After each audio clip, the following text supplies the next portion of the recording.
Hey everybody, Bill Caskey here. Glad you're with me today. We do this every day at 8:30. Come around the campfire, as it were, and we talk about issues that pertain to sales, business achievement, growth, new business, new customers, customer acquisition, all those things.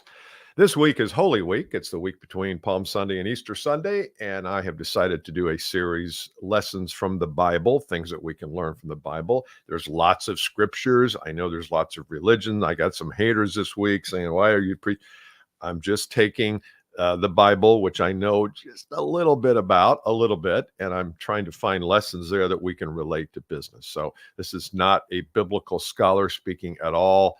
I've got a couple people, 90% of the response to this was very positive. So I don't want to imply that there was people beating down my door wanting to murder me. There weren't. But the point here is that there are lessons here from the Bible. And so today we're going to talk about that. Before we start, I want to let you know that we are gearing up for the $1 Million Seller Challenge. It's going to be an awesome week. It's April 8th.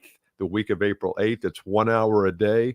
I'm going to be teaching you one per day, 5 strategies on how you can grow your business. There's a small tuition to this, but I want you to get in on it. At least go to the website and check out the information. There's a video there as well. The $1,000,000sellerchallenge.com is for people who you've got to be really committed to scaling your business. Because I'm going to be giving you some things that you haven't heard before on here or anywhere. And it's a fascinating look at how to grow your business. So $1,000,000seller.com. So I presume that you have this feeling sometimes that the world is full of scarcity and lack, and it feels like sometimes we look around and we don't see the abundance, we don't see the plenteousness or plentifulness or infiniteness, however you want to say it. And I think we've grown up that way. I think a lot of us, me included, grew up in a family where there wasn't an abundance of opportunity and there wasn't an abundance of money or clothes and I know friends of mine who grew up and said the same thing, and they had huge houses, but it still didn't feel like it was an abundant time. And I think there was something that happened, and we're going to go back to scriptures here, right to the very beginning in the Garden of Eden. And I think there's a story there that we can take out of that, what happened, and interpret it in our own way, which you will. You may not like my way of interpreting it. In fact, you probably won't like my way of interpreting it, especially if you are a biblical scholar like so many of you are. I'm just taking out what I see, knowing about human nature, psychology, sales, prospecting, all that stack of skills that I have. I'm looking at this through that lens. So I'm not looking at it through the lens of Gnostic and Egyptian lore. I'm not looking at it through that lens. So don't respond to me and say you didn't talk about that in the right way. I'm just looking at it the lens from business. Cool? And so here's what happens. The Lord says to Adam and Eve, after he shapes them, the Lord shapes them and shapes Adam and ribs and all that stuff. Then he says, see this garden here? We've got this beautiful garden. Eden means beauty and abundance. It's a garden. I'm calling it Eden. And you've got olive trees and cherry trees and orange trees and fruit trees and nut trees. You've got all these trees to nourish you and to build small, strong bones and strong bodies. You've got all these trees. You also have the tree of life. Tree of life is over there. You partake of that all you want. But there's one tree over here, the tree of the knowledge of good and evil. I don't want you to eat anything from. I don't want you to partake. Don't even touch it. I just don't want you. Just don't be around it. Just trust me. Trust me on this. I've given you all this. And they say, wow, that's amazing. That's amazing. Look at this garden. This is unbelievable. I think they said that. I did not see that in the Bible, but I think they said that.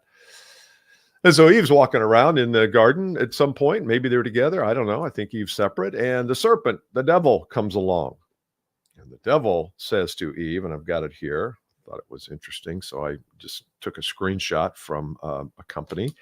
What did the serpent say to Eve? The serpent said, you will not surely die because I think that was one of the things, you'll even die if you get close to the knowledge of good and evil tree. You will not die. For God knows that when you eat of it, your eyes will be opened and you'll be like God, knowing good and evil. Since the woman sought wisdom, she ate from the fruit of the tree. and gave some to Adam too. I'm not going to get into why she gave it to Adam, what Adam's role was. Not going to do that because there's a lot of controversy around that. I'm not equipped to do it. But I will say that there is something that Eve experienced there that we all experience. If you believe the story legit, if you believe it, even if you don't believe it, there's a lesson there for us. Number one, often we have abundance available to us, but all we see is lack. All we see is missing out. All we see is the tree we shouldn't eat from, or the customer we shouldn't be calling on. And you could have 10 good customers over here ready to buy, but there's one that you really want to land. You really want to land, so you're going after that one. And all these other 4 or 5 people go by the wayside because of your ego, because you want that one. It's the focus. It's the idea of, are we focused on lack or are we focused on abundance? And I think a lot of times we focus on lack. We had all the trees, we got all the trees, but we didn't have that one. So now we want that one. It's the fear of missing out. It's the focus on lack, whatever you want to call it. We all do it today. The second thing I think is a lesson here is what the serpent said to Eve. Oh, come on. You don't really believe that, do you? Do you really?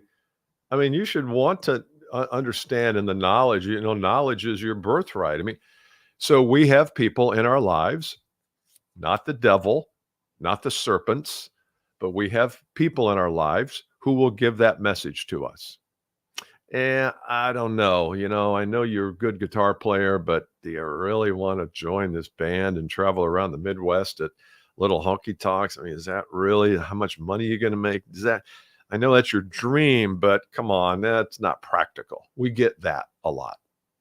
Here's what else we get. We get people whispering in our ear, and I see this a lot when I promote this idea of you need to be shooting video, you need to be creating content so that people can sample your work and they can say, hey, you know what? I like that. I like you. I want to work with you. This has happened so many times. I know it. I know you get tired of hearing it. I had a lady the other day I had a guy the other day, but a lady in the same group actually, who created something for LinkedIn, and they got 2 pieces of business from it, one each. It took them 15 minutes. They could have been cold calling for 17 hours and not gotten it. But they created something online that had to do with something that was a trending topic, and several people called, and each of them got 1 piece of business that could be, one of them could be huge. They're starting small. The point there is, when I say that, you believe it and you say, okay, well, that makes sense. And then you go back and tell your manager or tell your spouse or tell a buddy, you know what, I'm going to start a YouTube channel. Oh, come on. Surely not. Surely that wouldn't work for you. And then that doubt starts to appear. That to me is devilish.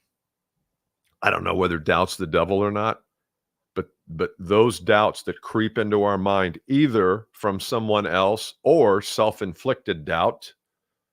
This is one thing that I struggle with a lot of times. I will have an idea, and it'll be well baked out, got some, got some loose ends to figure out, and then I'll stop.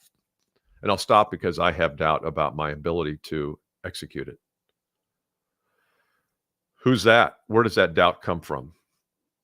Well, it comes from scarcity. It comes from the theory of scarcity, which is there is never enough. And if I thought more abundantly about those new ideas, I think abundantly in other parts of my life, but when it comes to new idea, I don't always think abundantly. And so that stops me. And so number 1 was the abundance that was available, and they focused on the lack. Number 2 was the message from an outside source, in this case, the serpent, but you can pick manager. I know your manager is not a serpent, but you can pick a lot of things that come from outside source. And number 3, it's an inside source.